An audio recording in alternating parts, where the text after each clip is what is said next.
How to use blueprints in Dark Wars Survival. Now, if you've seen blueprints before or gained the idea of like, how do I use this blueprint as a beginner? So technically, as a beginner, there isn't really much use for your blueprints for now, as you need to unlock the Watchtower level 22 in order to actually use your blueprint material.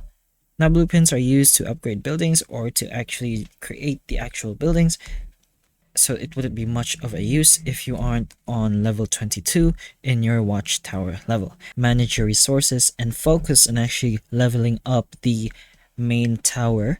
You should be able to get there you should be able to get to that level eventually. Now, once you get to level 22 in your watchtower, you should be able to use the blueprints automatically by the inventory area. Now, if this video helped you, please like and subscribe for more videos like this. That's all. Thank you.